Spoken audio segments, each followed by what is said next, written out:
10 steps in the evolution of werewolf lore. Cultures from all over the world tell campfire tales of were-creatures. Asia has were-tigers and were-foxes. Africa has were-hippos, crocodiles, and hyenas. South America has were-jaguars. Native Americans have skinwalkers.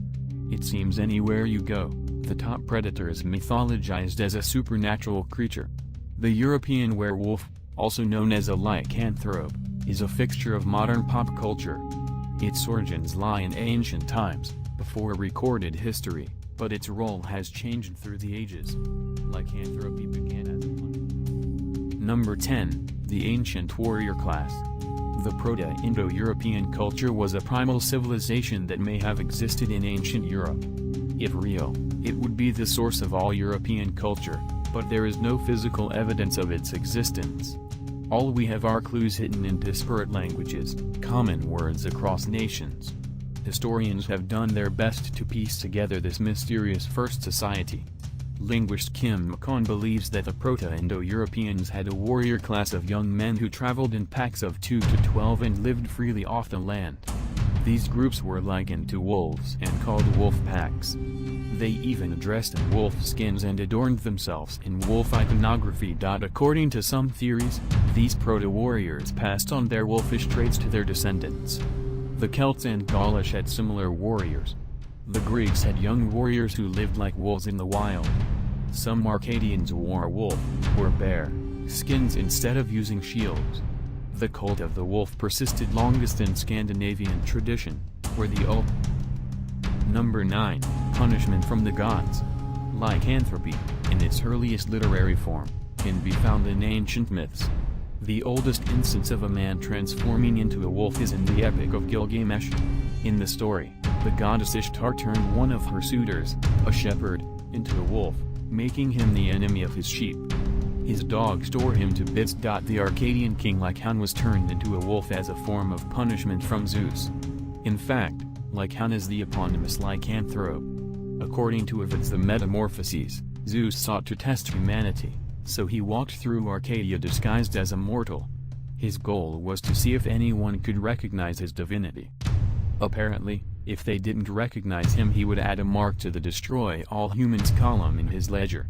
Most of the common folk recognized him for who he was and fell down and worshipped him. King Lycan, however, was skeptical of Zeus and devised a divinity test. Lycan cut the throat of a prisoner, boiled and roasted his limbs, then served them to Zeus disguised as a regular meal. Lycan believed that if this were truly Zeus, he would recognize the ruse right away. He did. Zeus overturned the table with a lightning bolt and Lycan fled.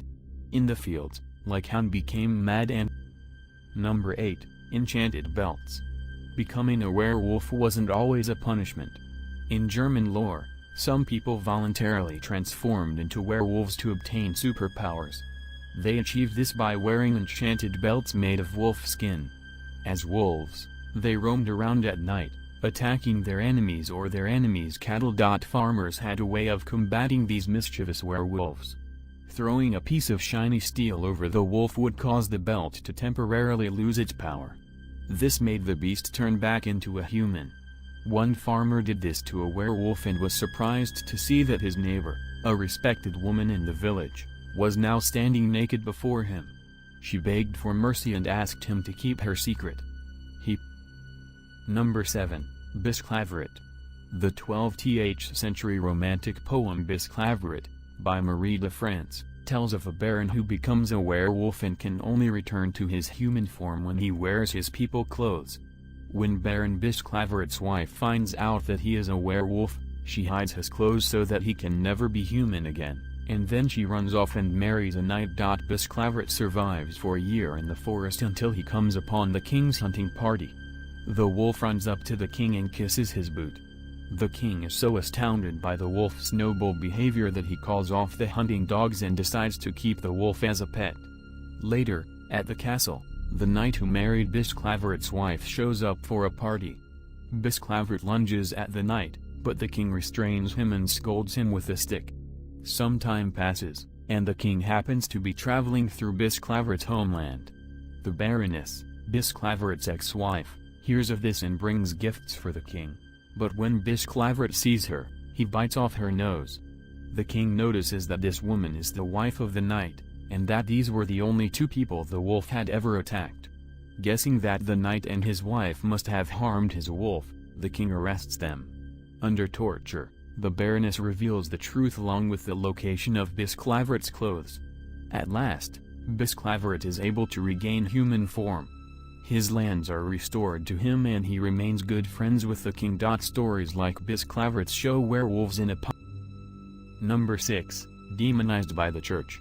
The werewolf underwent dramatic changes during the medieval period. Christian scholars had rewritten the pagan werewolf into a creature of aggressive evil. Lycanthropy was now considered a foul curse, acquired through demonic possession or witchcraft.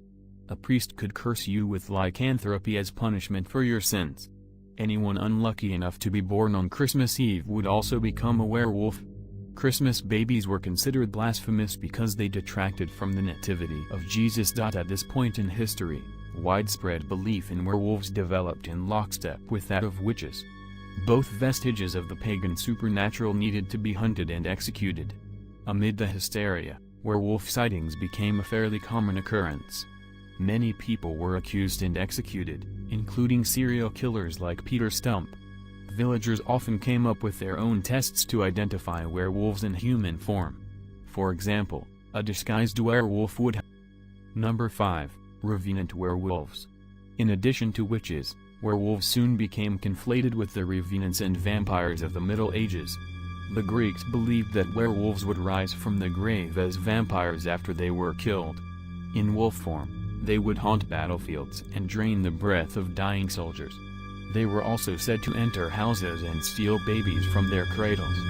The Greek werewolves, in life, were different from other werewolves in Europe. Instead of shape-shifting, their souls left their bodies and possessed roaming wolves. The Serbs combined werewolves and vampires into one creature called a vlakoslog. These vamp wolves came out in the deepest freeze of winter. They held a party in the forest where they would relax by taking off their wolf skins and hanging them on trees. If you could steal and burn. Number 4. The Silver Bullet. Since the advent of Christian reform, the werewolf had no particular vulnerabilities and could be disposed of in the same way as any witch or a vampire: hack it up and burn the body. Between the years 1764 and 1767, a large wolf or a group of wolves terrorized the province of Gévaudan, France, at the height of werewolf hysteria. The people believed that it was a single demonic werewolf. The attacks reportedly resulted in anywhere from 60 to 113 deaths. It got so bad that King Louis XV sent his royal hunters to take care of the menace. They eventually bagged a large wolf and returned to the king, but the attacks in Gévaudan continued. A militia of local hunters next sought the beast. At last, the massive wolf was shot by Jean Chastel, a local innkeeper. Chastel had loaded his musket with bullets made from a silver chalice blessed by a priest. He believed that the bullets were fatal because they had been made from a cup that held the blood of Christ during communion. The fact that it was made of silver likely made no difference to him. Regardless, this legend. Number 3. Gothic Horror. With the emergence of the Age of Enlightenment, people grew out of their superstitions, relatively speaking, and werewolves moved into the world of literature. Because of the recent hysteria, Gothic horror stories involving monsters became popular. One such story is Sabine Baring Gould's The Book of Werewolves, 1865. In it, Baring Gould mentions that werewolves change their form on the night of the full moon. He also quotes another author who says something similar. This appears to be the earliest reference of lycanthropes transforming in moonlight. Like the silver bullet weakness, this trait would not become canon until 100 years later. The werewolf's popularity continued into the 20th century, appearing in comic books such as Weird Tales. But the werewolf did not yet have a defining text like Dracula, Frank. Number 2. The Werewolf of Paris. The year 1933 saw the publication of The Werewolf of Paris, by Guy Endore. It is considered by many to be the Dracula of werewolf novels. The novel follows Bertrand, a boy who was born on Christmas Eve to a teen girl who had been raped by a priest. Bertrand grows up with sadistic sexual desires that play out in his dreams. Some of those dreams turn out to be memories of things he'd done as a werewolf. After Bertrand attacks a prostitute, kills his friend, and has an incestuous relationship with his mother, he flees to Paris. Bertrand's uncle, who raised him, gives chase. He arrives in Paris and begins searching for his nephew by studying local murders and mutilated corpses. What he doesn't know is that Bertrand has fallen in love with a girl, Sophie, who knows about his curse. She's been helping him suppress it by letting him drink small amounts of her blood. But the beast cannot be tamed easily, and Bertrand fears he will soon lose control. In the Werewolf of Paris, we begin to see the modern werewolf emerge. Bertrand remembers his transformations as dreams, and he loses self-control in the face of temptation. He is an otherwise good man afflicted with a terrible curse that alters his behavior. This novel officially introduces Number 1. The Wolf Man. Hollywood's first big werewolf film was Universal Pictures' The Werewolf of London. In the movie, when botanist Wilfred Glendon travels to Tibet to find a rare herb, he is attacked and bitten by a strange creature. He returns to London, and soon 2 werewolves are terrorizing the city. Glendon refuses to believe that he is one of them. The Werewolf of London introduces the idea of lycanthropy as an infectious disease that spreads by bite. The movie was a flop, however. The Glendon werewolf had little makeup and wore a suit, making him look more like Mr. Hyde than a wolf, human hybrid. The first actor willing to go through the grueling makeup process to create a believable werewolf, at the time, was Lon Chaney Jr. in the 1941 movie The Wolf Man. His legendary transformation scene shocked audiences, pushing werewolves into mainstream culture. The Wolf Man became a staple of the Universal Pictures horror movie franchises. Lon Chaney Jr. reprised his iconic role many times in the years that followed. His movies drew on the scattered werewolf lore of the 19th and 20th centuries to solidify many werewolf tropes. The 1943 crossover movie Frankenstein meets the Wolf Man finally popped